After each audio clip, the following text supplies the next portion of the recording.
We have a three-part series on the book of Ruth, Megillat Ruth. Of course, one of the reasons has to do with the fact that the practice is to read the book of Ruth on Shavuot, and we're right in the middle of the Omer, halfway through the Omer. So it's a good preparation for the holiday of Shavuot. In addition to that, those who participated in the Sunday morning sessions for the last many weeks, we looked at the idea of kingship as it emerges from the end of the book of Shoftim and the beginning of the book of Shmuel. So the study of Ruth is really a very natural continuation of that study, because the book of Ruth begins in the very first pasuk, Vahi b'mei shvot hashoftim. The story takes place, we are told, in the time of the Shoftim. That's the beginning of the book, the first verse. And the end of the book of Ruth is a genealogy of King David, beginning with Perez, the son of Yehuda, and leading up to the last verse of the book, V'yishai holidet David. David, of course, representing the kingship, and the kingship emerges in the book of Ruth from the heroes of the book, from Ruth, from Boaz, and from Naomi. So the book actually speaks of a transition from Shoftim to Shmuel. Shmuel being, of course, the book about kingship, the idea of kingship being the central theme of Shmuel. So what more natural continuation of what we've been studying than to take a look at Megillat Ruth. Now, the first question when we look at the book of Ruth, and the plan is to have three Sunday mornings devoted to the book of Ruth. The book of Ruth is the language of Ruth. When you read it, it sounds very much like Breshit. It sounds like the language of it. It sounds like the language of the Torah. The academics believe, and I have no reason to doubt this, that the book of Ruth is a later work. The dating of these books is an imprecise science, but it's connected to language. And if we find language in the book that suggests that it's later, that's one of the primary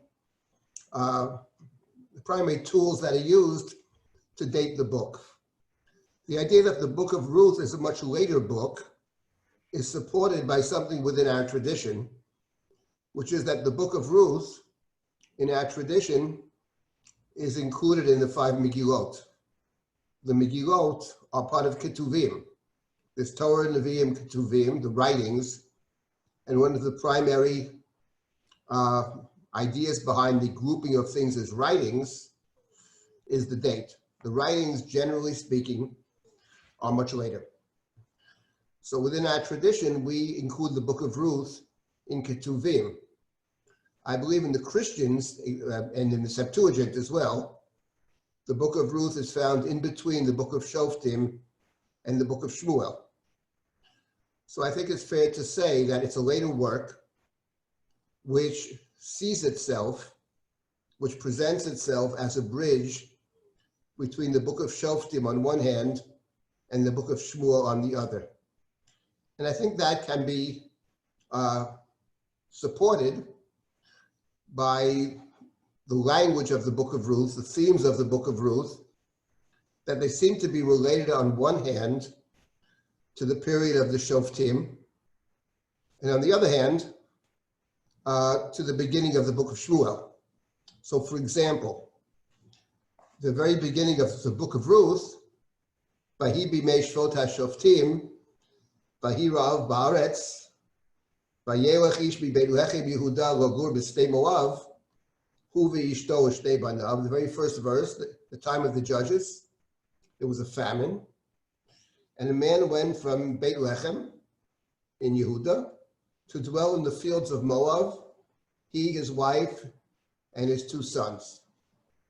So the idea of somebody leaving his place and going elsewhere, that is the setting for the last 2 stories in the book of Judges. The book of Shoftim, and those who studied it remember this, of course, that the last 5 chapters of Shoftim consist of 2 stories. The first being the idol of Micha, and the second, the concubine of Giva, the first being chapters 17 and 18 of Judges, and the second 19, 20, 21. And each of those two stories begins the same way. So I'll read it. Let's see, chapter 17 of the book of Shoftim begins, Vayish mehar Ephraim ushmo Michayahu. There was a man from Har Ephraim, and he stole something from his mother, and he gives it back to her, and he decides to dedicate a temple. And then in chapter 17, verse number 7, Vayhinar mi Beit Lechem Yehuda, mi Mishpachat Yehuda, v'hu Levi, v'hu Garsham, Vayelech ha'ish me'ayir mi Beit Lechem Yehuda, logur b'asher yimtza, Vayavo Har Ephraim, ad Beit Micha. There was a Levi from Beit Lechem, and he happens to live there, and he sets out to live wherever, and he comes to the house, to Har Ephraim, to the house of Micha, the house of idolatry. That's the story in chapters 17 and 18, and it's all about Micha and this Levi who becomes a priest, the tribe of Dan, anarchy, etc. That's the first story. And the next story, which is the last story of the book of Judges, of Shoftim, that's the sad story of the concubine of Giva. And in that story, once again, there's a Levi, chapter 19, verse 1. Vahish Levi gor b'yarketei Har Ephraim.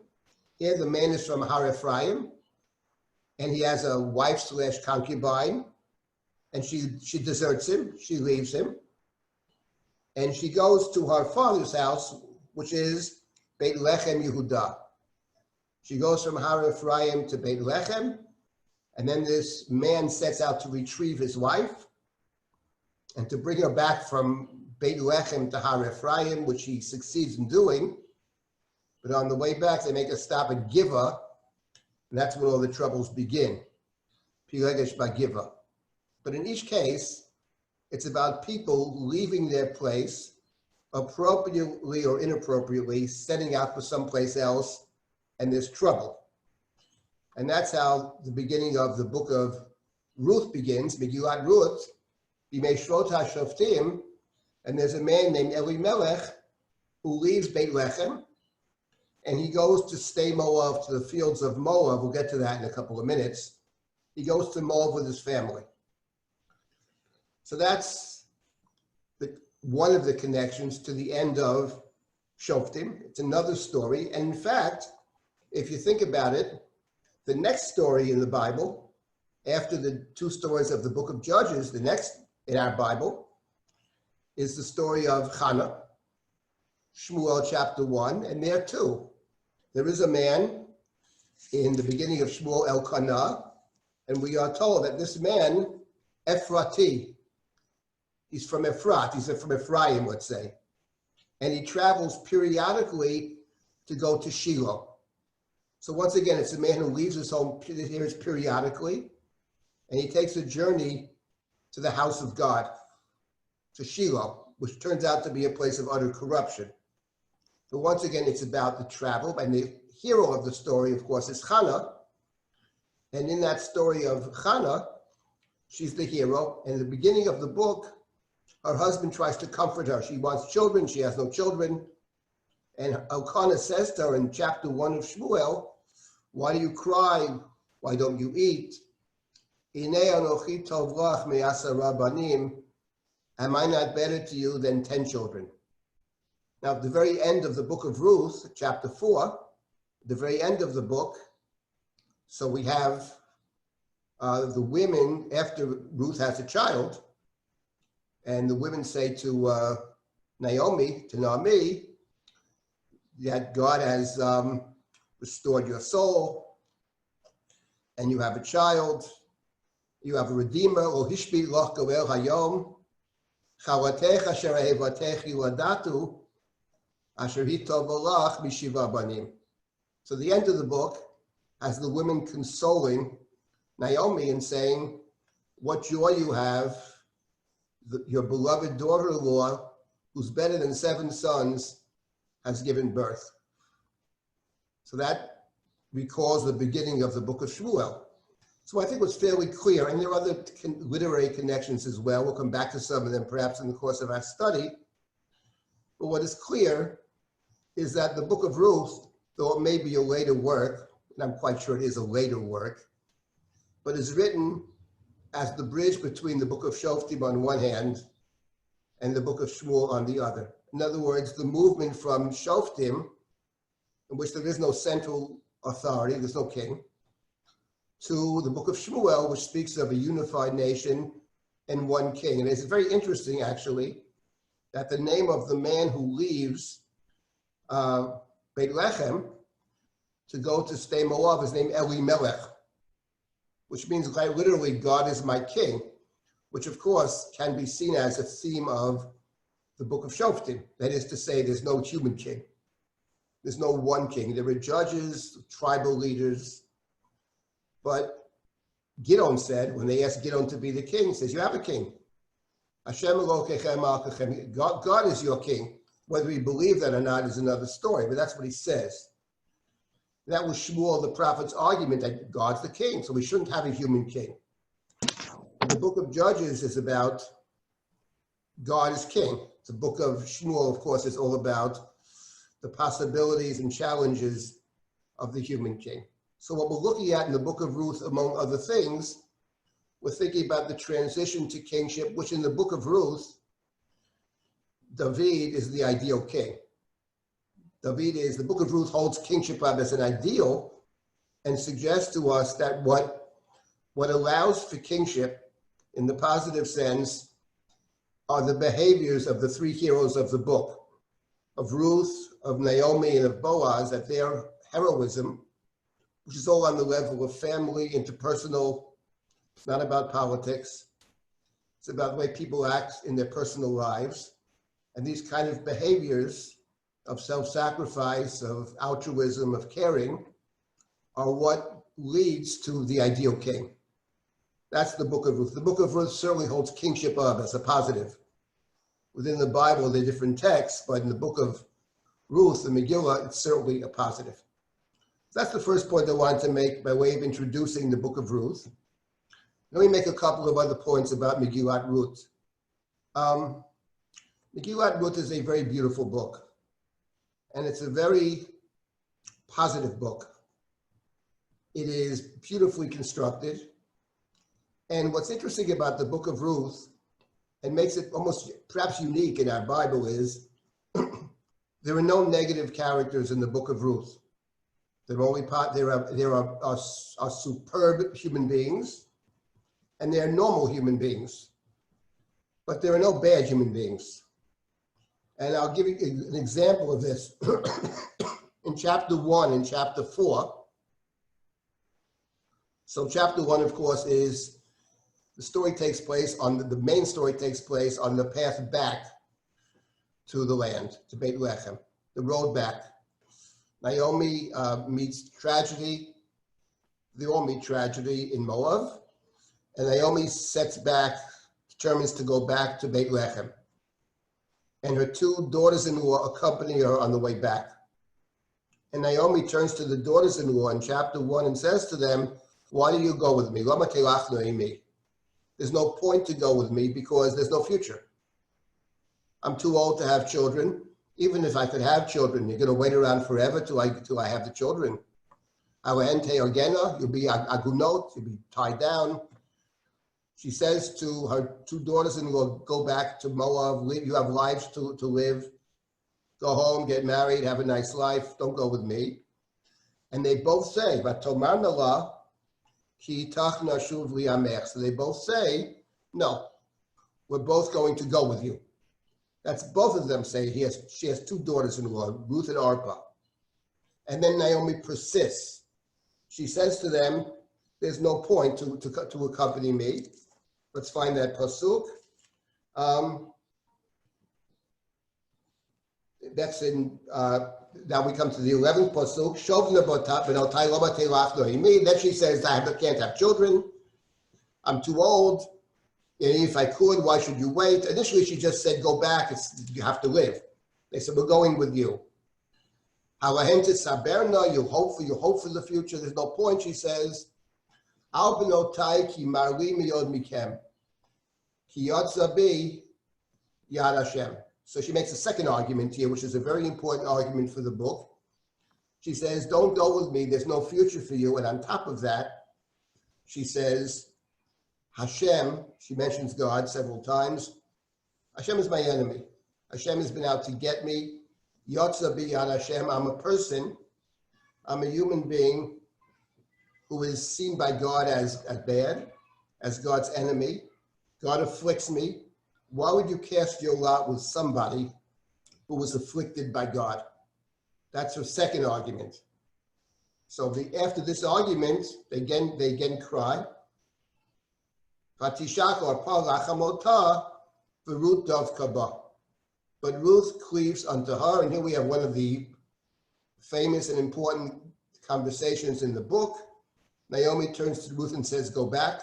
Why don't you follow the example of my other daughter-in-law? Shuvi acharei v'intech. And Ruth famously says, don't try to stop me. Al tifki bi. Where you go, I will go. Basher telchi elech, basher tolini yolin, amei chami v'ohayach Elohai. I'm not going back. Your God is my God. Your people are my people. And she says, basher tamuti amut. And not only does she say that, she also takes an oath. Ko yasel him b'cho yosif. I swear, only death will separate us. So the first point is that the other woman is not presented as a bad person. Quite the opposite. Naomi says, go back home. And she goes. They're walking together with her, both of them. And then Naomi makes another argument, another two arguments. And at that point, Orpah cries, kisses her, and goes home. But Ruth goes, one might say, the extra mile. Ruth is determined. The Ruth Dovkaba, Ruth cleaves unto her. She swears in God's name. She's not going to leave her. It's exemplary. And she's told there's no future for you. The assumption of the book in chapter 1 is nobody will ever marry Ruth. Only Naomi would be willing to have her children marry Ruth, and she's too old. So nobody will ever marry you. If you ever want to get married, don't come with me. That's the assumption of the book. Nonetheless, for whatever reason, for Ruth Dovkaba. That's in chapter 1. And in chapter 4, we have exactly the same scenario. In chapter 4, that's the story of the redemption of the land, of the property that is owned by Naomi, either is owned or was owned by Naomi, not clear. But in any event, the land has to be redeemed, has to be purchased by a relative, a goel. And it seems to be a package deal that in the purchase of the land goes hand in hand with taking Ruth as a wife. Difficult psukim, but my point is, Boaz says to Ruth, I'm going to take you one way or the other, we're going to solve your problem. So in chapter 4, Boaz sees the closer relative, the goel, sits him down, finds 10 elders, sits them down, and presents his case to the judges and the public. Our Naomi either has sold or will sell a field. And I said, are you willing to redeem the field for her? You're a relative. You're the goel. You're the closest relative.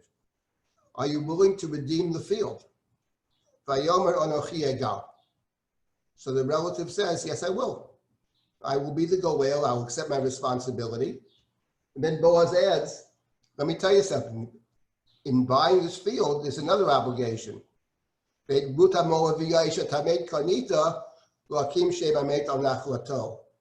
a package deal. You're willing to buy the field, that's a good thing. Torah speaks of a goel. But in this case, it comes together with Ruth. And the goel says that I can't do. Whatever that means, maybe we'll leave that for week 3, difficult verse. So Boaz says, the goel says, so you do it. You do it. You're the second closest, you do it. And Boaz makes a transaction with this other goel. And Boaz takes the responsibility of the closer relative. But my point is that there too, in chapter 4, we have the same scenario. The goel the unnamed Goel is not a bad person. The opposite. He's willing to be the normal standard Goel that the Torah speaks of. He does what the Torah demands. But in this particular case, for whatever reason, it's a package deal. He won't go the extra mile. So Boaz is the one who goes the extra mile. It's a book where there are no bad people. They're the standard people, maybe even the good people. And then there are the people who go beyond. What we would call chesed, going beyond. So it's a book about chesed. It's a book about doing more than is required. But there's some kind of relationship, perhaps, between doing what is required, on one hand, a society that has rules, that people do what is required, and then there's some people who go beyond. Not only what is required, but way beyond. And those are the heroes of the book. It's Ruth in chapter 1, it's Boaz in chapter 4. Of course, the character of Naomi is a main character in the book as well, as we'll see. That's what this book is about. So it's a very warm and beautiful book, beautifully constructed, and hopefully get an opportunity these weeks to look carefully at some of these verses. I wanted today to focus on the character of Ruth as it appears in the book, and to look at specifically, to begin with the first chapter, with chapter 1. If you have questions, unmute yourself and speak up. Everybody is welcome to talk. So before we continue jump right into the book of Ruth, if anybody wants to comment, please do. All comments are welcome. If there are no comments, I'll just continue then. But please feel free to talk up. Let's begin now from the beginning with very first pasuk. Vayelech ish mi Beit Lechem Yehuda lagur b'snei Moav, uvi ishto ushtei banav. So somebody leaves Beit Lechem in the time of the Shoftim and goes to Shnei Moav. That's pasuk Aleph. Now what's curious here is, what do we know about Moav? The book of Ruth presumes, and to some degree is rooted in, stories of Moab. Of course, one of the heroes of the book, perhaps the main hero, is none other than Ruth, who's called Ruth HaMoaviyah. She's a Moabite woman. So what do we know about Moab? And we know several things about Moab. First of all, we know that Moab is one of the two children of Lot. In chapter 19, we have the story of the destruction of Sodom. And we know that at the end of that story, Lot escapes Sodom, or is dragged out of Sodom, one might say, with two of his daughters. The two daughters that he had planned to give away to the people of Sodom. It's curious, by the way, that story of Lot offering his daughters to the people of Sodom is replayed in the Bible in the story of Pilegesh by Givra. That's where the man throws his concubine out the door to the mob of Givra. It's curious. That's one of the stories that the book says, Bimei Shvot HaShoftim. That's the last story of the book of Shoftim. In any event, that's one story. That's one story. The story of Lot and Sodom and Lot's daughters, and the birth of the oldest child is named Moab, Me'av, for my father. The daughters sleep with their father. Each daughter has a child. That's one story, the story of Lot. And then we know that the Torah speaks of the land of Moab. And the Torah says in the book of Devarim, in saying which peoples are welcome into your community, the Torah says, Lo yavo Moabi v'Amoni b'kal Hashem. The Moabite and the Ammonites may not enter the congregation, even the 10th generation. And the Torah gives two reasons why they can't be part of your community. Number one, Asher lo kidmu etchem balechem u'bamayim baderech b'tzeifchem mitzrayim, because they did not greet you with food, lechem, or water on the path when you left Mitzrayim. That's one reason. And number two, Basher Sachar Alecha et Bilam ben Ba'ar, Me'aram Naharayim L'Kaluleka, because they hired Bilam to curse you. And the Torah adds, but God, Vayapoch Hashem et hakala l'bracha, but God reversed the curse, turned it into a blessing, because God loves you. Lo tidrosh shlomam v'tovatam, seek not their peace or good. Kol yomecha li'olam, ever. Don't ever allow them in. Don't seek their good. Don't get involved with them. They're just trouble. And for those two reasons. That essentially is what we know about Moab. And of course, the king of Moab, Balak, is the one who hires Bilam to curse the people. So the Torah has excluded the Moabites from the Jewish community. And now we have a book where the hero, one of the heroes, will be a Moabite woman who will be fully accepted into the community. So we'll address that question. The Talmud has one response, one explanation how it's possible. But the simple reading of the book of Ruth will take us in a little bit of a different direction, I think. But here's my point about verse number 1. What do you say about a person? There's a famine in the land. Where does he leave when there's a famine in the land? He leaves Beit Lechem, the house of bread. So he leaves the house of bread when there's a famine. And where does he go? He goes to the fields of Moab. And what is Moab known for? Answer. Asher lo kidmu etchem balechem uvamayim baderech b'tzeitchem miMitzrayim. They didn't greet you with bread and water when you on the road. What a strange choice. Why would somebody leave Beit Lechem to go to a place Asher lo kidmu etchem balechem? So the first verse does not augur well for Elimelech, Naomi's husband. But of course, the very first verse recalls for us the psukim in the Chumash about Moab, Asher lo kidmu etchem balechem. And as we read the story, we have to keep in mind the intertexts that deal with Moab. That's very important. And let's now begin to read our book. Let's see how far we can get this morning. Okay, so we're told V'shem La'isha. Now I'm going to read, continuing in the second pasuk. V'shem La'isha Elimelech, V'shem Ishto Naomi, V'shem Shnei Banav, Machron V'chilyon Efratimi Beit Lechem Yehuda, Vayavos Shtei Moav, Vayiyu Sham.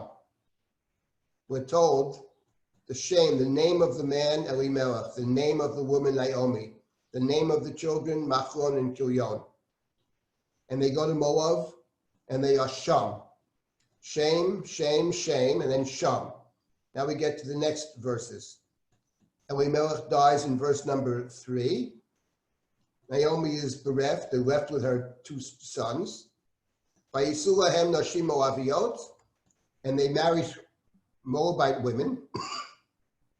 Shem Achat Arpa, V'shem Hashenit Ruth. The name of one is Arpa, the name of the other is Ruth. Vayeshvu Sham Kieser Shanim.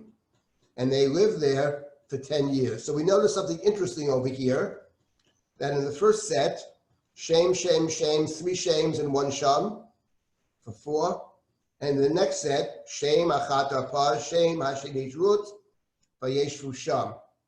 So 7 times we have the shin mem, the shame, and the sham. Now what is that about? That's the emphasis in the very beginning of the book. And the point that will be central to the book is what is lost in chapter 1 are not only the lives of Naomi's husband and children, but what is lost in chapter 1 are the names. They have no names. The name is lost. And what will be required in the book, if the book is to have a happy ending, is the restoration of the name. Now, where does the Torah speak about restoring a name? So the Torah speaks about restoring a name when the Chumash, in the 25th chapter of the book of Devarim, talks about the institution called Yibum, or Levirate marriage. That is, if a man dies, and he has no children, then the relative, the ach, which is understood rabbinically to be the brother, it probably means the relative and not the brother. It's narrowed rabbinically to be only the brother, so let's call it the brother. The brother is to marry the deceased brother's wife for the purpose of lo yimacheh shemo b'Yisrael, the name shall not be wiped out, the name shall not be lost. So right in the beginning of the book of Ruth is setting up for us the institution of Yibum as a central feature of the book. And in fact, at the very end of the book of Ruth in chapter 4, after Ruth marries Boaz, and Boaz had said to Ruth, Boaz had said to the Redeemer, to the closer relative in verse 10, he said, actually Boaz says this to the people afterwards, after he agrees to marry Ruth. To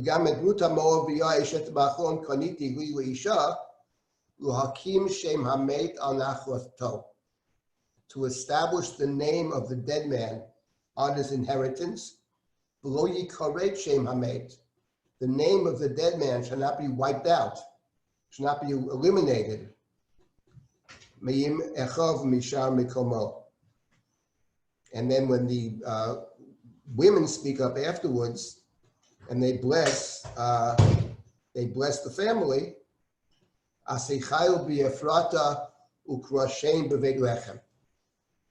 the idea was the restoration of the name. And again in verse 14, the idea of a name. And in fact, the friends give a name to the child. They call the child, they say about the child, Yulad ben Naomi, a child has been born to Naomi. Vatikrena Shemo Oved. And they named him Oved, the father of Yishai, the father of David.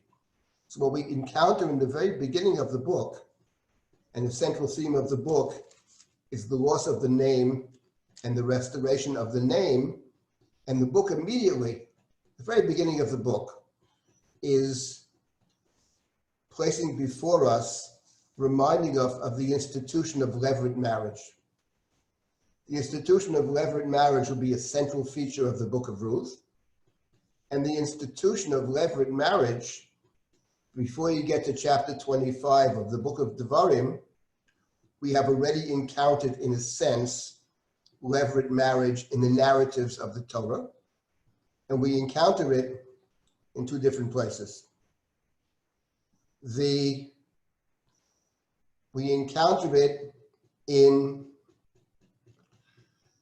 chapter 38 of Breshit, the story of Judah and Tamar.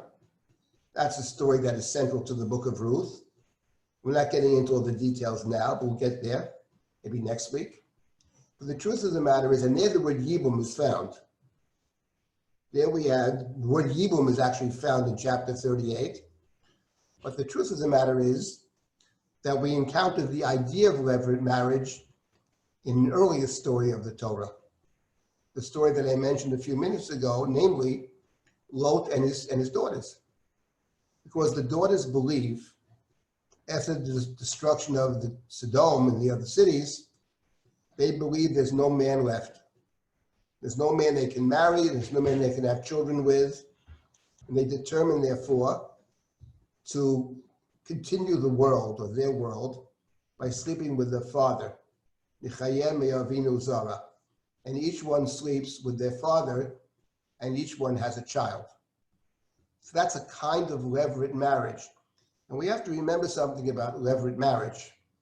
Levirate marriage in the Torah, if the brother marries, let's forget about the daughters sleeping with their father. Well, let's speak about the normal case, where the brother marries his deceased brother's wife. Well, a brother marrying a brother's wife, even a deceased brother's wife, is on the list of forbidden relationships. It's considered incestuous. So So Yibum, by definition, is a forbidden relationship. Now, one might argue that the father-daughter forbidden relationship is more severe, and that's possible, but they're both forbidden. So incest is in those cases becomes permissible under the circumstances. So we have two stories actually in the Chumash, in the book of Bereshit, which speak one way or the other about levirate marriage. One is explicit, Judah and Tamar, but the one that precedes it in chapter 19, that's the story of Lot and his daughters. And that's interesting for our purposes because, of course, Judah and Tamar produced two sons, twins. One is named Peretz, and the lineage of King David is ascribed to Peretz through Boaz. So Boaz comes from Peretz. Ruth comes from Moab. So the two sides of David's family, one is Peretz and the other is Moab. One is Boaz and one is Ruth. What they share in common is Yibum of sorts, levirate marriage. So the book of Ruth will have another kind of levirate marriage, namely Ruth and Boaz is a levirate marriage, as we will see in our study. So the idea of the loss of the name and the restoration of the name is central to the book of Ruth. It's actually about Yibum. It's actually about taking responsibility. Now we'll see about the Yibum. The relationship of Ruth and Boaz is very interesting from the standpoint of Yibum, because the book makes it clear. Boaz says this explicitly. He's not the closest relative. There's somebody closer. So when we get to the story of Judah and Tamar, which is the parallel story, there too, we have levirate marriage of sorts, but it's not with the closest relative, it's with the second closest relative, namely Judah. Judah's relationship to Tamar is not the closest relative. His son is the closest relative. He's the next closest. But we'll get to all this. But my point is, in the very beginning of the book, we have the loss of the names, the shame, 5 times shame and 2 times sham. That's how we begin. Now let's continue our story. So we're told that in the course of these 10 years, in verse number 4, these two sons, Machlon and Kilion, very strange names for children. Kilion means destruction. Machlon probably means sickness or illness. Gloom and doom, the two sons, gloom and doom. Are these really names or descriptions? But they both die. And they both die after having taken Moabite women. And now Naomi is bereft of her husband.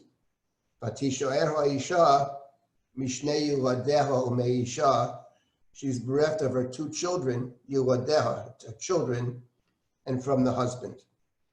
We notice something else about traveling to Stay Moab, and that is that when they first come to Stay Moab, it says, Vayovo, Stay Moab, Vayiyu Sham.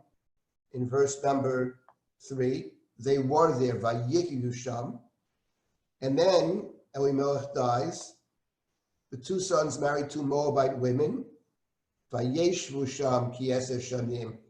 Vayeshvu, they live there, they dwell there. That's stronger than Vayiyu Sham. Vayiyu, they happen to be there. But Lashevet means to take up a place there. So they have their place, Vayeshvu.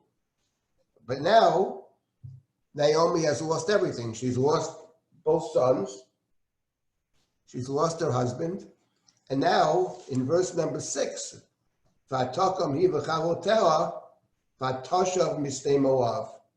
she started with her daughters to return from the country of Moab.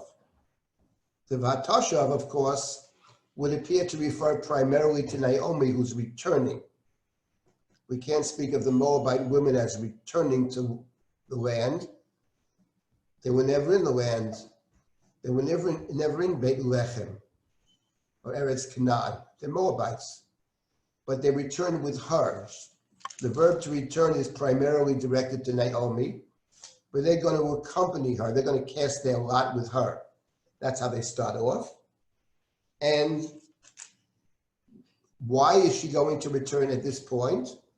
Ki shama b'stei moav, ki pakad Hashem et amo, latet lahem lachem. She hears in chapter 1, somehow she hears, pakad Hashem et amo, that God has redeemed God's people. God has remembered God's people to give them lechem. So already in chapter 1, suddenly God is interjected into the narrative as one who is pokeh, who redeems. And we'll see that this same theme appears in chapter 4. 1 and 4 are two chapters that must be read together. 1 and 4 read together. In each case, God will interpose God into the story. Here God is the poked. And in chapter 4, we have the interesting verse which talks about Ruth's pregnancy, Vayitain Hashem lo hirayon batelad ben. Unusual construction. God made her pregnant. God gave her pregnancy. Vayitain Hashem lo hirayon. So God is involved in the book of Ruth, but the nature of God's involvement in the book of Ruth, we will have to look at very carefully. The book of Ruth, God may be there in a sense, but the book of Ruth is about the characters and how they interplay with each other. It's very much about the characters, and I would add to this an important point about the book of Ruth. Let's say in contrast with the book of Esther, my beloved book of Esther. Love the book. Book of Esther, the narrator does a lot of the presenting. The book of Esther has very little conversation, direct conversation between the characters. The great percentage of the book, someone is speaking. The book talks to us. The book of Ruth is precisely the opposite. In the book of Ruth, there's an enormous amount of dialogue between the characters, and the narrator takes a back seat in the book of Ruth. It's very much about the characters, how they talk, how they behave. And God has a place, so we have to think about God's place in the book. In any event, Naomi sets back. Verse number 7, Vatetzei min hamakom asher hoyta shama ushtei kalotel ima. Vatelach lo baderech lashuv el eretz Yehuda. So it says she went, she, singular, leaves the place asher hoyta shama, that she was there. That's an interesting construction, asher hoyta shama. Because it could have said, Vatetzei min hamakom asher yashva shama, vayeshvu sham ki eser shanim. Hoyta shama suggests something different. Hoyta shama, which is what it says in the beginning, vayeyu sham, suggests that she found herself there. And it was never actually her choice. It was her husband's choice. Elimelech goes and takes her with him. But there's a sense in this pasuk that she was never fully there. Given her druthers, she might never have left in the first place. She found herself in this situation. As people often do, they find themselves in a place they don't want to be for any number of reasons. But she's never was deeply connected to Moab. Maybe he was, but she's not. So it's not that difficult for her to pick up and go back. Of course, she has nothing there in the land of Moab, but she responds to what she understands to be God's remembering, Pakad Hashem, to remember or to redeem the land. And she sets back, and as I mentioned before, Shtei Kaloteha Ima, she's accompanied by the two daughters-in-law in a sign of solidarity with her. And she's on the derech. Vatelach lo baderech lashuv el eretz Yehuda, and they're on the derech. Now let me just say something about the structure of the book of Ruth. Book of Ruth is actually very interesting. There are 4 chapters, and there are 4 settings in the book. The first setting is baderech. This chapter is about what happens on the journey back, on the path. Second chapter, after Naomi returns with Ruth to the land.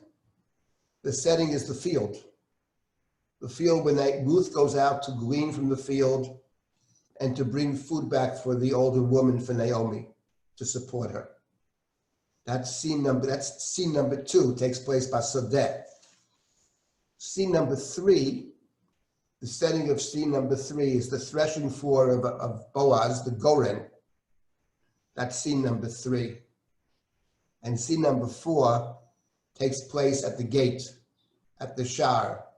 Boaz Allah Hashar Vayeshev Sham. So each of these scenes has a very particular place. The place is important. The path is the first one, the field, the Sadeh, the Goren, and the Shar. So we'll hopefully have an opportunity to think about the significance of the place. It's interesting that these 4 chapters, that actually, in a funny way, there's a kind of table of contents in chapter 1 about the book of Ruth.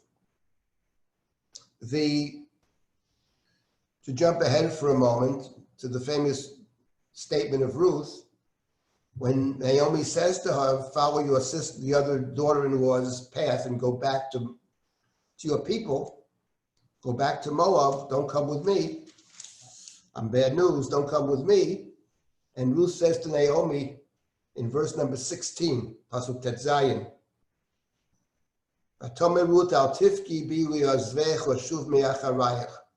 don't intrigue me to abandon you, to turn back from you.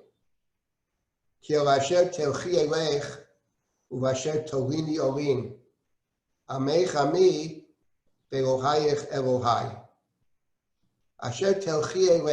you would go, I go. Where you sleep, I sleep. Your people are my people. Your God is my God. And I would say that that verse actually is the table of contents for the book. I would translate Basher Telchi Elech, where you might have gone, I will go for you. That, of course, is the next chapter. Ruth says to Naomi, let me go. Let me go to the field. Let me go. Elcha, let me go. Because I will collect the food. I don't expect an old woman like you to go around the field picking up the gleanings. I'm a young person. Where you would go, I will go. That's chapter 2. Chapter 3, Basher Tolini Olim. Where you would sleep, I will sleep. That's the story of the threshing floor. That's the story of the request of Boaz to marry Ruth. That's Ruth lying down next to Boaz. The truth of the matter is, Ruth is not related to Boaz. Naomi is related to Boaz. The Yibum should take place. The marriage should be Boaz and Naomi, not Boaz and Ruth. But of course, Boaz and Naomi wouldn't accomplish much. Naomi said about herself, I'm too old to have children.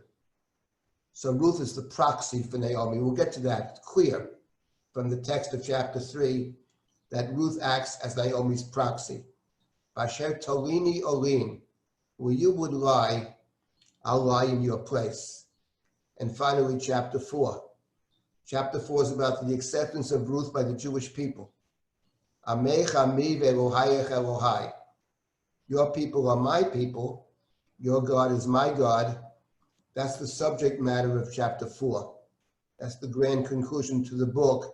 It's a full acceptance of Ruth as a card-carrying citizen, an important person within the Jewish community. So actually, this verse, which is powerful in its own right, actually is the table of contents for the entire book. That's what the book's about. Going out to the field, lying down, the threshing floor, acceptance, that's the gate, that's the judgment, that's the full acceptance, not just by the judges, but by the entire community, Kol ha'am asher bashar, all the people in the public space, the people in the gate. Okay, now let's get back to chapter 1 again, return to our chapter. And I had mentioned earlier, we had read or summarized the beginnings of the chapter. Orpah goes back, and Ruth is entreated to go back as well. Naomi, one of the heroes, she has the other person's best interest at heart. That's what this book is about. It's thinking about the other person first. So that's what Naomi says. Do what's best for yourself. What's best for you? You're a young woman. Go back to your land. You're a Moabite. Go back to your place. You'll find young people who will accept you. She assumes nobody will accept Ruth, except for herself, and she's too old. So you have a life to live. My life is basically over, she says. God is not my friend. Don't come with me. There's no reason to come with me. There might even be a religious reason not to come with me, she's saying. If God's my enemy, the friend of my enemy is my enemy. So what do you want, God to be your enemy? Haven't you suffered enough? That's what she says to Ruth. And Ruth says, forget about it. Al tifki bi, don't try to entreat me. Don't try to convince me to leave you. And Vasher techi elech, Vasher tolini olin, amech ami, ve'ohayech Elohai, Vasher tamuti amut b'shamay kaver. When you die, I will die. Only death will separate us, and she swears. And here there are two important points about what Ruth says and what is reported of Ruth by the text. What is reported of Ruth by the text, the Ruth davka ba. Ruth cleaved unto her. Ruth davka ba. That's an important word in the book. I wanted to talk about it here in chapter 1. It appears elsewhere as well. And that's number one. Number two, the idea of taking an oath. Elohim Yosef is an oath. I swear, she says, I'm not going to abandon you. Only death will separate us. And here I believe one of the things that the book has in mind is to point us in the direction of one of these stories which lies behind the book of Ruth. And of course, that's the story of Lot. Lot was commanded by God's messengers, these malachim, to leave Sodom. God is planning to destroy Sodom, and Lot is told to leave. And the Torah says when Lot is told to leave, in chapter 19 of Breshit, Vayitz Mahama, he tarries, he delays. So these angels grab him and his two daughters, and the wife goes with him at that point as well, and they take them out of Sodom. And when they leave Sodom, this is chapter 19. Let me just find this verse in chapter 19 of Breshit. So we have the following conversation. End of chapter 19. They say to Lot the following. They say to Lot, you have to, don't look behind you. Hahara himolet penti sofer, run to the mountain. Run to the mountain, I presume, means go back to the land you came from. Go back to the land of Canaan, maybe go back to Abraham, from whom you have separated. And Lot says to them, Al na Adonai, please, Hinena motza abducha chen b'einecha v'tagdel chastecha asiti modi l'chayot et nafshi. You've been very kind to me, says Lot. A lot of chesed, a lot of kindness. V'yanochi lo uchal lehimolei tahara pentidbokali hara v'mati. I can't escape to the mountain. Pentidbokali hara v'mati. Lest death cleave unto me, and I die.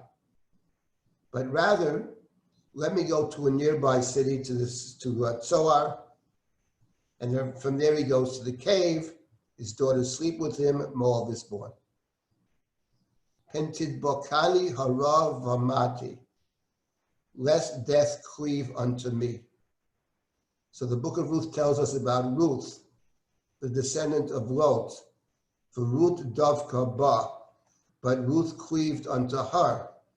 And not only does Ruth cleave unto Naomi, but Ruth said to Naomi, Ki hamavet pashet tamuti amut v'shameh kaver. Will you die? I will die. If our fate is to be a death or a death to die soon, I'm still with you. And only in death can we ever be separate. In life, we're together until death do us part, she says. I cleave unto you. So what the book is saying, what Megillat Ruth is saying in the very beginning, when we're reading the story of Ruth, we have to understand that Ruth is a Moabite by birth, but in every other way, she's a non-Moabite. Now, what does it mean to be a non-Moabite in the context of Lot? How does Lot function in the stories of Lot? In chapter 13, in chapter 19, what is the literary significance of the character of Lot? Well, the answer is there's more than one significance. But one of them is that Lot is the foil to Abraham. Lot is the opposite of Abraham. He's similar to Abraham in many ways, but he's different from Abraham. Abraham is the one who stays inside the land. Lot is the one who leaves the land. Abraham is the one who feeds the guests. Lot feeds the guests, but Abraham feeds them with the whole family. Abraham gets the others to participate in his hospitality and generosity. And Lot operates alone. That's what Lot means, the one who's covered up. That's Lot. Luta basimla, covered up. So Abraham and Lot are parallel characters, but they're opposite. Lot is what Abraham is not. Abraham is what Lot is not. So if you're not Lot, then potentially you are Abraham. And the truth of the matter is that the book of Ruth presents Ruth as an Abraham figure, both in the sense that she's not like Lot, but more positively in the sense she is like Abraham. And the verse that makes that very clear is the pasuk that we find in chapter 2. Chapter 2, Ruth is out in the field, picking up the gleanings from the field to support her mother-in-law, and presumably to support herself as well. And Boaz returns to the field. She chances, we are told, to be in the field of Boaz, a relative of Naomi, a relative of Naomi's husband, Elimelech, Odawi Isha. And Boaz sees this young woman in the field. And he asks the person in charge of the reapers, who is she?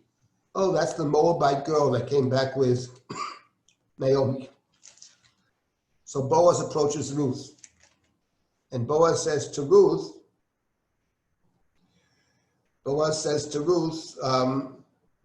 in chapter 2, in the 8th verse of chapter 2, Vayoma Boaz el Ruth, Haro shamat biti, al telchi lukot b'sodeh acher, v'gam lo tavuri mizeh, v'chot tidbakin in narotai.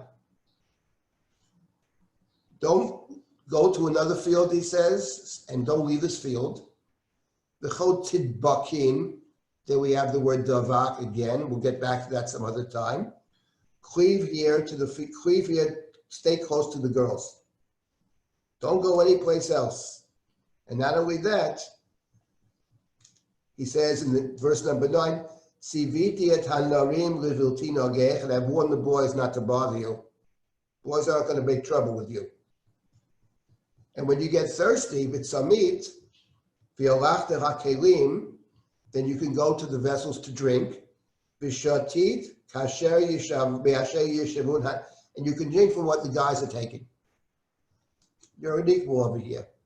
You can drink whatever you want. He later will command everybody to let her take as much food as she wants. And when Ruth hears this, she falls down and bows down. Why are you being so good to me? Why do you recognize me as an equal? I'm a foreigner. Anochi nachriya, I'm a stranger, not just any old stranger, a Moabite. Moabites excluded. Why would you be so nice to me? Vayan Boaz vayomer la. And Boaz said to her, in verse 11, Hu gadli ko asher asit et chamotech achrei moti sheikh. I've been told all that you did for your mother-in-law after your husband died. Vatazvi avich v'imech v'eretz moladetech. You left your father and mother and the land of your sojourning, the land of your birth. You left your birthplace, you left your mother, you left your father, to go to a nation that you did not know from before. And therefore, Yishalem Hashem Polech, may God reward you for your actions. Utimas kurtech shlema, miyam Hashem Elohei Yisrael, asher bad lachsot tachat kenafav. And may the God of Israel give you full recompense, the God under whose protective wings you have come. Beautiful verse. But what strikes us here, I think, among other things, is this description of Ruth. Vatazvi avich v'imech v'eretz moladetech. You left your mother and father, and you left the land of your birth, to go to a place of which you do not know. And the reader reads this verse and remembers a verse from the Torah in chapter 12 of Bereshit. Vayomer Hashem el Avraham lech lecha me'artzecha u'mimoladetecha u'mibeit avicha el haaretz asher areka. Leave your land, moladetecha, the land of your birth, beit avicha, your father's house, to go to the place that I will show you. It's not a place you know. It's the place that I will show you in the future. So Ruth is actually Abraham's spiritual daughter. And she's Abraham's spiritual daughter in a second way. Because if we ask ourselves the question, what marks Abraham in the Chumash? What are the qualities of Abraham that mark him? Positive qualities that mark Abraham. One, of course, is the person who's willing to leave his place and go where God directs him. Lech lecha, which was God's first command to Abraham in chapter 12, and God's last statement to Abraham in chapter 22, which is the binding of Isaac. Lech chol eretz hamoriyah. That's one thing that marks Abraham. The willingness to leave where he is, a leap of faith. But the other thing that marks Abraham, of course, is the hospitality and the kindness. The greeting of the strangers. In chapter 18, the strangers who come in walking in the desert, and Abraham standing by his tent, he sees them, rushes to them, feeds them, welcomes them. These are strangers. And also involves others in the hospitality. It's what God said about Abraham in chapter 18, the end of chapter 18. I know about him. He commands his household to follow in God's ways, in order to bring about a blessing. To bring it to allow God to fulfill God's promises to Abraham. And that's precisely the character of Ruth in chapter 2. The character of Ruth, of course, is willingness to leave her place for the unknown. And it's, the other part of it is the kindness. Going out to the field to bring the food back is precisely what the Moabites don't do in the Torah. It's precisely what they don't do. She may be a Moabite by birth, but through behavior, she's exactly the opposite. She's the anti-Lot in terms of leaving place. She's the anti-Moab in terms of bringing the lechem. And as I see that, Alan Septimus, I can't see your picture here, but I see Alan says, And it's not only true of Abraham, but it's true of the matriarchs as well. And I would say, Alan, it's specifically true of one of the matriarchs, that is Rebecca. When it comes to Rivka, that's exactly what Rivka is. Rivka is Abraham's spiritual daughter, because Rivka is both the one who says, Elech. She's the one who says to Abraham's messenger, I will follow you to a distant land, because she understands that God is calling her. And there's something to Rebecca that in a way transcends Abraham. Because in the case of Rebecca, God doesn't speak to Rebecca directly. God didn't say to Rebecca, lech lach. God didn't say that to Rebecca, but Rebecca understands that God is speaking to her. And when asked the question as a very young child, will you go? Her one-word answer is elech. And of course, the test of Rebecca is, do you welcome the stranger? Do you welcome the stranger? And Rebecca passes that test. I believe that those two qualities, actually, in the case of Rebecca, are actually one. That is to say, they're related to each other. Because the welcoming of the stranger comes from an understanding that actually, what does it mean to welcome the stranger? I come to your place, and Rebecca welcomes the stranger with the camels. What lies behind that is the deep understanding that in a certain sense, nobody has a place. It means my place. It's God's place. It means my land. In the Chumash, it's God's land. In fact, it's only my land if I understand it's not my land. We are strangers and sojourners. Gerim v'toshavim atem imadi. So the idea of place, there's no such thing as my place. So one who understands that this is not my place as opposed to the other place. One who understands that place is relative. The place I should be is the place God wants me to be. So such a person can both make a leap of place, which is a leap of faith, with the understanding that God wants me to be in a different place. And such a person can welcome the stranger, the foreigner, the alien, the immigrant, because the deep understanding is, what do you mean this is my place? Nothing's my place. In the ultimate sense, it's God's place. So I happen to be here. And this person happens to be here. So of course I welcome the person in. I see it as an opportunity to do the right thing. It's not the invasion of my space. So I believe those two concepts are actually connected, but yes, it's an important point. Abraham in the Torah has a biological son, Isaac, but he has a spiritual child. And the spiritual child of Abraham is Rebecca. And by the way Rebecca does the kindness, does the chesed, when she greets the stranger, the language of Rebecca in chapter 24, when she greets the stranger, is parallel to the language of Abraham's behavior in chapter 18, when he welcomes in the guests. So in the Chumash, the spiritual child of Abraham, if we had to pick one person, who represents Abraham in terms of what he behaves, it's got to be Rebecca. But there's another spiritual child in the Bible of Abraham who represents Abraham in terms of how he behaves. It is the kindnesses, the welcoming of the other, the going out to the field to bring food to the other, and the leap of faith, the chesed, and that's Ruth. So Ruth is truly Abraham's daughter.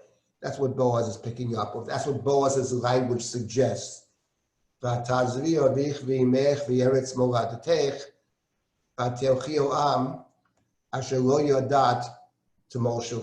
she's like Abraham in both senses. She's like Abraham in the sense that she's not Lot, which marks her as Abraham. And she's like Abraham in the direct sense. There's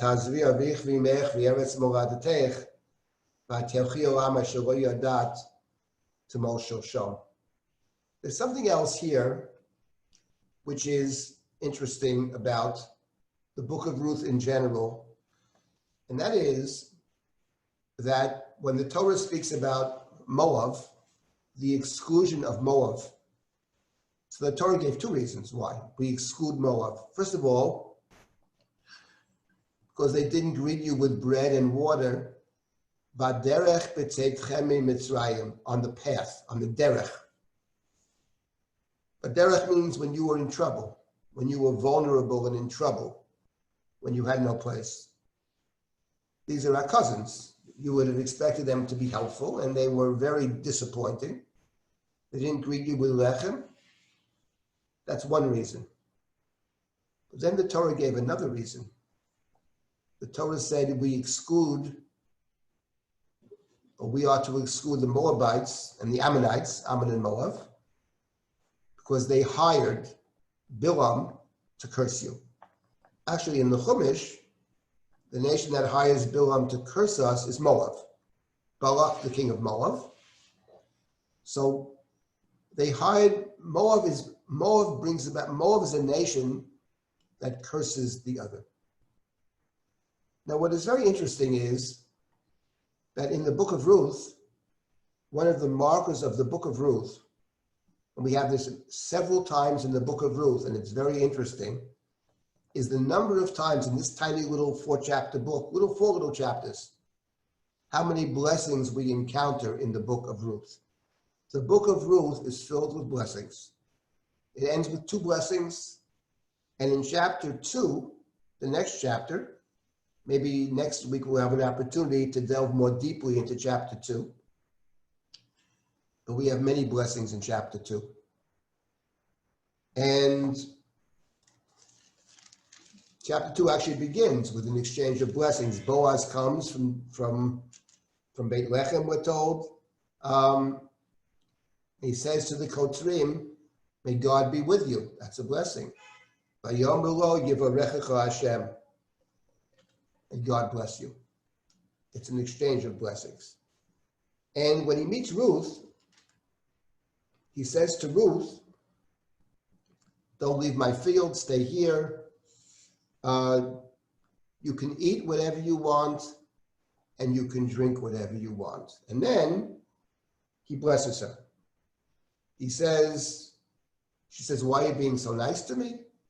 Because I know what you've done for your mother-in-law, how you abandoned your home. You went to a nation of which you know little. And may God bless you. Yishalem Hashem palech, u'tihi maskutech shlema, miyim Hashem Elohei Yisrael, asher bat lachsot tachat knafav. So Ruth is a person in chapter 2 and elsewhere we'll see, who brings about blessing. That also marks her as the non-Moabite. The Moabites try to curse. In the case of Bilam, God loved you and God converted the curse into a blessing. Vayafoch Hashem et haklacha livracha, ki ahivcha Hashem Elohecha. Out of love, God has transformed curses into blessings. In the form of Ruth, we have the Moabite woman who enables people to bless. She receives blessings, but one might say she's the source of blessings. And perhaps it's related to something else that's actually very interesting. And there are certain kinds of people who do this, and that's the character of Ruth in the book of Ruth. Boaz sees Ruth in the field, and Ruth is there in the field to pick up the gleanings in the field. It would appear actually that Ruth hasn't read the Chumash. Because in the Chumash it says that when you have a field, you are to leave things in the field for the poor people. You leave the edges of the field. If you drop things, you leave them in the field, etc. Le'ani v'lager tazov otam. Leave them to the stranger and to the poor person. Ruth had said to Naomi, I'm going to go to the field and follow those that are harvesting, the reapers, the kotzrim. Achar asher emsa chen b'einav. After I find favor in the owner of the field. She thinks she has to find favor, but the truth of the matter is The Torah didn't speak about finding favor. The Torah said you go and gather. Now it's true, she does find favor, and she gets much more than the average gleaner gets. That is true. In any event, she goes to the field hoping to pick up some crumbs to bring back home. Naomi has no food. Ruth has no food. She chances upon the field of Boaz. And when Boaz hears that Ruth is in the field, maybe next week we'll get back to this. How does he know all about Ruth? That's a very good question. But he seems to know a lot about her. And he says to her, stay in my field. And not only that, he says, not only stay in my field and take whatever you want, no one's going to bother you. And then he adds, and when you get thirsty, v'tzamit v'yolach kelim v'shatit me'asher yishavun hanorim, and you will drink from what the men are drinking, the young men drink. You can drink as well. Why does the book of Ruth add that detail? Why does the book of Ruth have Boaz saying, and you can drink from what the young men drink? And I suggest the following, that actually the Chumash fought the Moabites. When you left the land, you were Baderach, you were on the journey, and Ashelo kidmu etchem balechem uvamayim. They didn't give you, lechem is that which sustains you, it's not just bread. They didn't give you sustaining food, and they didn't give you drink. And Boaz turns to Ruth and says to her, you come to my field, I'm going to give you plenty of food, and I'm also going to give you plenty to drink. And my point is not so much about Boaz, actually, but it's about Ruth. There are certain people that their very presence inspires others to behave properly. And this is an important point about Ruth, the outsider, the stranger. She's not only virtuous in her own right, but her behavior, which is completely selfless behavior, the behavior of Abraham not only is significant when he instructs others to do what he does. Yitzaved banav beito acharav, the instruction of Abraham, I suggest, is not just what he says. That's one kind of instruction. But there's a much more powerful means of instruction, and that is what he does. So what Ruth's behavior does over here in this verse is it inspires others to do the same. Here Boaz becomes the anti-Moabite, as it were. He's giving not only lechem, but he gives mayim. He gives both. And that's the power of Ruth. And that's the significance of Ruth, of the outsider. The one that comes from the outside can not only be accepted by the community or tolerated by the community, but the point about Ruth is much more than that. She becomes an exemplar of right behavior. And as evidenced here in chapter 2, this is, of course, the behavior of Ruth that's being copied, imitated by Boaz. So we'll see, of course, whether or not the community will accept Ruth. That's the subject not really of chapter 2 and not of chapter 3. That's the subject of chapter 4. Because the issue in the book, in the conclusion of the book, will be not whether Boaz accepts Ruth. Boaz will accept Ruth. Boaz will be taken with Ruth. Boaz blesses Ruth. Boaz is going to make sure somebody marries Ruth. But that's not what chapter 4 is about. Chapter 4 is about something completely different. Will the Jewish community accept Ruth? The outsider, the hated Moabites? And of course, the answer is positive in the book. And we'll get to that very beautiful conclusion. But meanwhile, back to the character of Ruth, I would say the anti-Moabite, the daughter of Abraham, the not Lot, which in this book is truly the reason that Ruth is fully accepted. The Talmud, the rabbinic tradition, is asking a different question. How can we justify that based on the verse in Devarim, which says you exclude the Moabite? How do you justify it with the verses? Okay, Perhaps that's an important question. And they give an answer. Well, only the Moabite men, but not the Moabite women. Only those who might have come out normally. So they're not coming out to help you is negative. But the women probably stayed home. It wasn't their job to go out and to bring the stuff. Maybe they prepared the food, but the bringing it wasn't their job. So they're not going out is not seen as something which would exclude them. That's a technical response. But that's not the response of the book of Ruth, nothing resembling it. The response of the book of Ruth is a very different response, which is, she is a Moabite, but she doesn't behave like a Moabite. The exclusion of the Moabite for the book of Ruth is not about a particular nation. It's not a genetic exclusion. It's an exclusion in terms of values and behaviors. How could one possibly exclude Abraham's daughter from the Jewish community? We're desperate for Abraham's daughters. We're desperate for Abraham. So the book of Ruth says, if you behave like Abraham, you're accepted. It will be madness not to accept her, wouldn't it? That's the book of Ruth.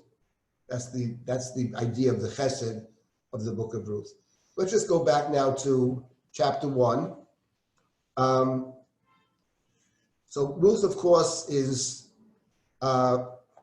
saying to Naomi, don't try to convince me not to come with you. And I would just conclude with the following observation about Ruth in chapter 1. And that is, when she says to Naomi, in verse number 17, Ko yaseh Hashem li v'cho yosif, ki hamavet yafrid beini u'veinech, Ko yaseh Hashem li v'cho yosif, that's an oath. There are different forms of oath in the Bible, and one of them is Ko yaseh Hashem v'cho yosif. God should do this to me and more if I fail to keep my word. There's something interesting about that. I'm not referring to the specific language of the oath in this case, but I'm referring to the oath in general. I swear I will go. And we are reminded of the fact that actually returning to the land takes the form of a promise, not just a promise, but a vow or an oath. And for example, when Yaakov is forced to leave the land, he's running away. Vayidar Yaakov neder lemar. Jacob took a vow. God, if you be with me, protect me, I will come back and I'll make you my God. When Jacob is in Egypt before his death, he makes Joseph swear that he will bring Jacob's body back to the land.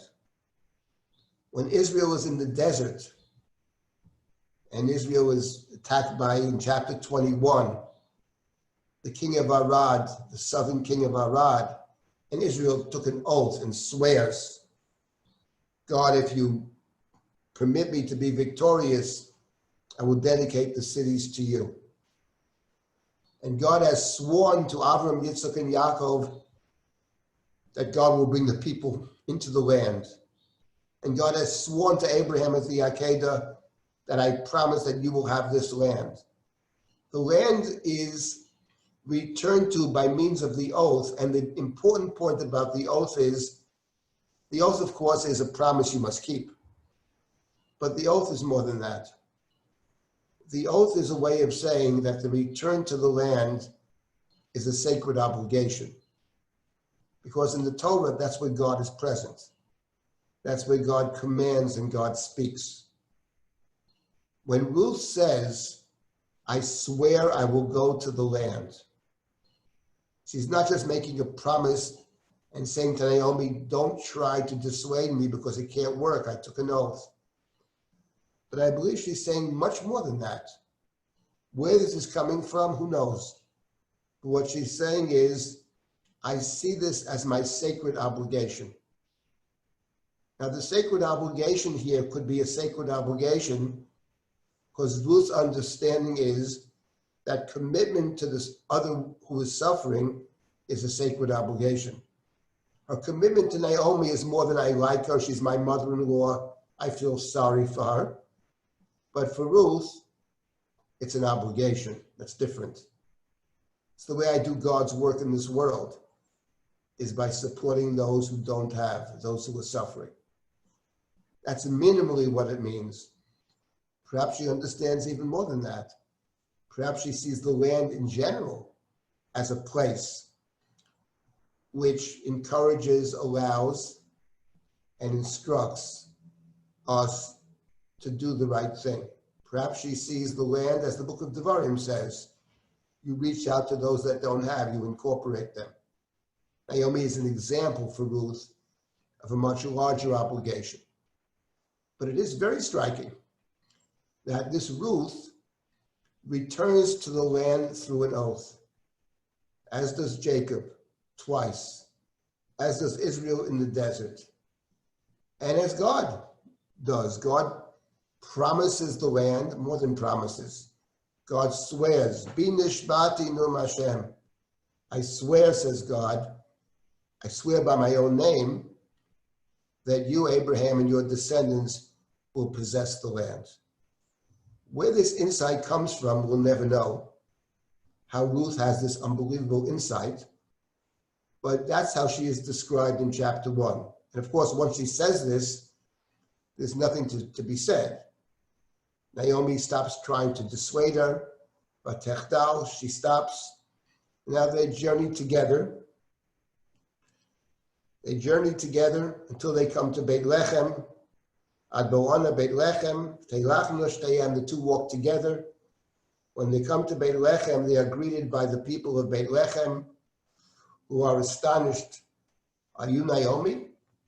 And Naomi's response is, don't call me Naomi, don't call me pleasantness, but call me bitter. Ki emar shadai li ma'od, God has made my life very bitter. So we'll stop at this point, but I wanted to remind all of us that there's someone else who sees herself as very bitter. And that is the person that appears in chapter 1 of the book of Shmuel, the beginning of the book of Kingship. He marat nefesh, and she was bitter of soul. Vatitparel el Hashem uvacho tivkeh, and she prayed to God, and she was crying. That's the hero of chapter 1 of the book of the Kings, and the idea of kingship, and that's Hannah. And Hannah prays for a king, and Hannah prays for a leader. And Hannah says, and God should give strength to the one who reflects God's values. The book of Ruth is not about prayer. The book of Ruth is about action. It's about behavior. It's about a behavior that allows for the just king to emerge, which in the book of Ruth is David, the ending of the book. The just king will emerge from the heroic behaviors of the characters, of Naomi, of Boaz, and this morning we began with Ruth. So we have 2 more weeks. I did want to spend a fair amount of time on the story of Judah and Tamar and Lot and his daughters. The Judah-Tamar story is a central story for the book of Ruth. And then to get more deeply into the character of Naomi and especially the character of Boaz. It's nice during these times to be able to study a book which is so positive and so warm and so inspiring. And it's a good way to lead us up to the holiday of Shavuot as we progress through the Omer one day at a time. And we're hoping as we get closer and closer one day at a time, that step by step, the situation in our communities and the world is improving. So look forward to seeing you or being with you again next week. Thank you for joining. Rabbi Silber, there was a question that was posted on the chat. Yes, what is it? Nice name. It said, could the language Boaz uses in blessing Ruth, Vatihi mischoratech shlema, be playing off the language used in the prohibition against Moab, that Asher Sachar et Bilam? That's a very good point. Okay, you know something? Whoever asked that question. That was Sima, or Sima. Sima, good question, and I have something to say about that language. I will, if you would mention it next week, I'll address it in the beginning of next week. Yes, I think that's an excellent point. And I have something to say about it. Next week, I'll talk about that. Yes. Perfect. I'll save the question and I'll remind you of it next week. Yes, thank you. Okay, thank you, everybody. Bye.